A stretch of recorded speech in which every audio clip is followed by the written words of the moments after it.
Welcome back to my YouTube channel friends. पिछली video में मैंने आपको एक सर्किट दिखाया था 20-30-55 ट्रांजिस्टर वाला, जिसको मैंने मॉडिफाई किया था 450 वोट के लिए, और वही इसके अंदर बोर्ड मैंने फिट किया है। और ये बॉडी तो है 4440 एम्पलीफायर की, लेकिन अंदर से आपको मैं व्यू दिखाता हूँ इसको कैसे मॉडिफाई मैंने किया है।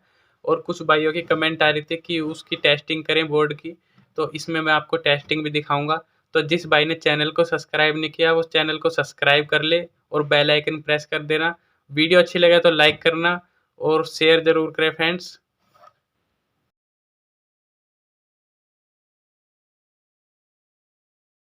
तो एम्पलीफायर को खोलते हैं और आप देख सकते हैं कि इसके अंदर क्या क्या मैंने मॉडिफाई किया हुआ है। तो आप कमेंट में अभी एक चीज़ बताएं, जो कि ये आरएमएस कितनी पावर निकाल सकता है आउटपुट में, ये आप बताएं। और ये 4440 की एम्पलीफायर बॉडी है, इसके अंदर इससे ज़्यादा भी कुछ हो सकता था, तो वो भी आप कमेंट करें। तो पहले चारों तरफ से देख लो कि क्या क्या हुआ है मैंने इसके अंदर, और इसके एम्पलीफायर के अंदर का सर्किट देखो आप।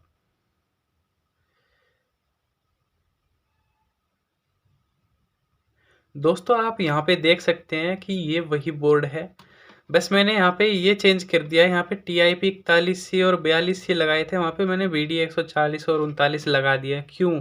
क्योंकि यहाँ पे मुझे सिर्फ सिंगल पेयर को रन कराना था और ये अच्छे से इसको रन करा सकते हैं।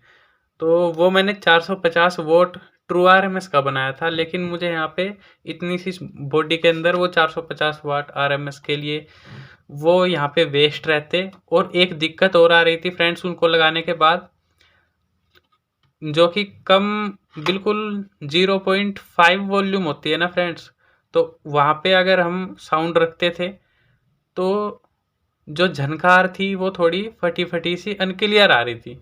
तो वो इसलिए आ रही थी क्योंकि यहाँ पे TIP 41C इसके जो बड़े ट्रांजिस्टर अपने आउटपुट स्टेज में लगाए हुए हैं उसके बेस पर ज़्यादा करंट ज़्यादा भेज रहे थे, तो उसकी वजह से कम वॉल्यूम पे थोड़ी झनकार में दिक्कत आ रही थी, तो मैंने ये वाले चेंज कर दिए। बाकी अगर हम वहाँ पे उनको रहने देते और यहाँ पे अगर हम 4-5 पेयर लगा देते तो वो दिक्कत वहाँ पे नहीं आती। तो इसलिए मैंने यहाँ पे ये चेंज किए हैं बस इसके अंदर। और आप देखिए, और सब कुछ बोर्ड में वही है। और हीट सिंक भी यहाँ पे ज़्यादा बड़ी नहीं लगाई गई है, क्योंकि ये फ्रेंड्स ऐसे ट्रांजिस्टर होते हैं कि इतना ज़्यादा हीट भी होंगे तो भी जलेंगे नहीं।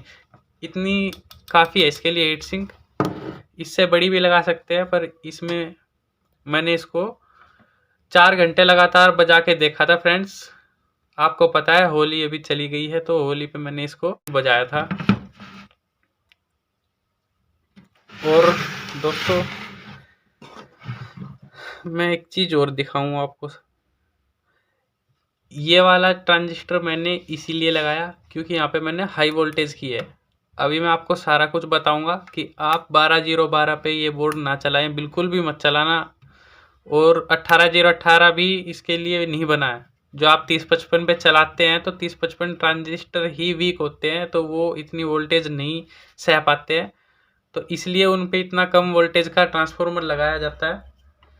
ये अपना 12012 का ही ट्रांसफार्मर है फ्रेंड्स, लेकिन इसके एम्पेयर का आप तार देखिए इसके अंदर, ये 5 एम्पेयर का प्रॉपर जो है ट्रांसफार्मर है।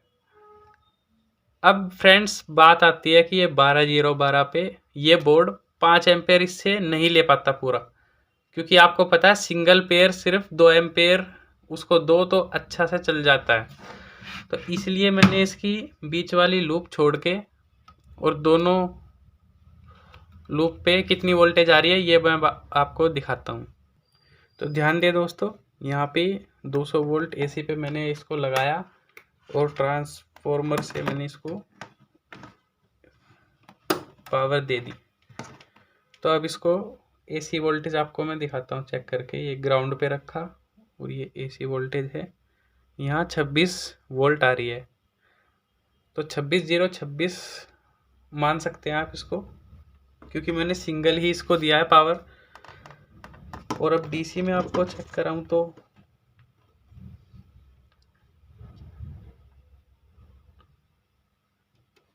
ये देखिए 35 प्लस और 35। 1 वोल्ट का फ्रेंड्स फ़र्क इसलिए आ रहा है क्योंकि ये मल्टीमीटर थोड़ा डिफेक्टिव है। यहीं पे आपको मैं प्रोब पलट के दिखाऊं तो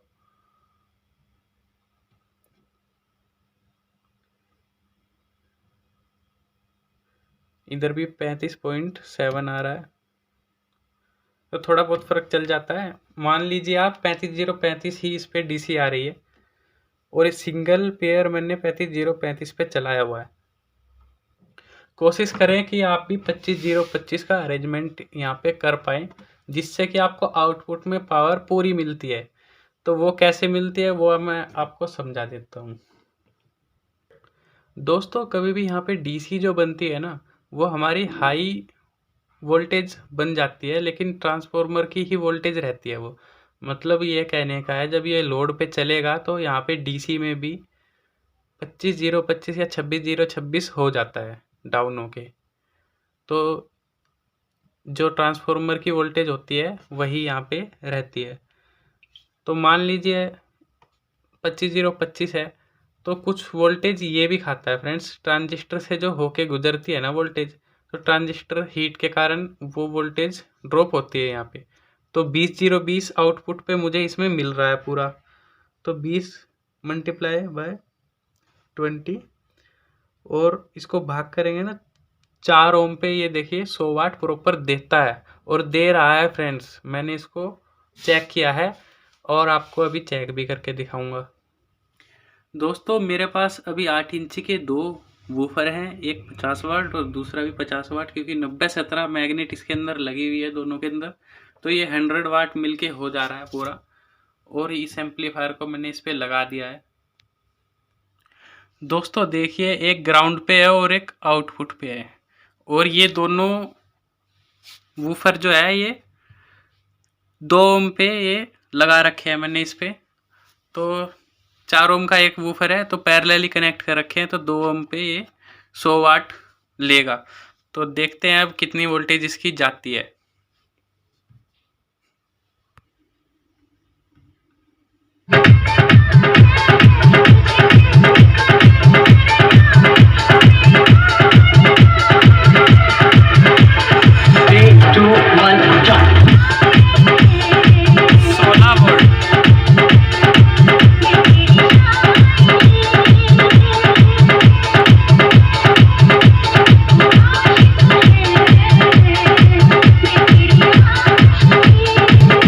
तो देखा दोस्तों आपने 16 वोल्ट इसके आउटपुट में बन रही थी जब ये 2 ओम पे था। तो आप देख सकते हैं ये कितना बनेगा इसका, 128 वोल्ट इसकी ट्रू आरएमएस निकल के आई है आउटपुट में। तो दोस्तों जाते जाते एक और चीज़ मैं आपको दिखा दूं, ये मैंने पावर इंडिकेटर यूज़ किया है और ये एज ए सिग्नल। तो जब ये सॉन्ग चलता है, जब ये लाइट उस पर चलती है, तो ऐसा ही वूफर के अंदर हम करते हैं। जो जब आपने ट्रैक्टर के वूफर देखे होंगे उस पर लाइट चलती रहती है ऊपर, तो उसका सर्किट क्या है, बिल्कुल सिंपल है। एक तो सीधा इसका एलईडी का ग्राउंड कर देना है, और जो पॉजिटिव साइड है उसमें यहाँ पे देखिए, यहाँ से मैंने इसमें कनेक्शन दिया हुआ है।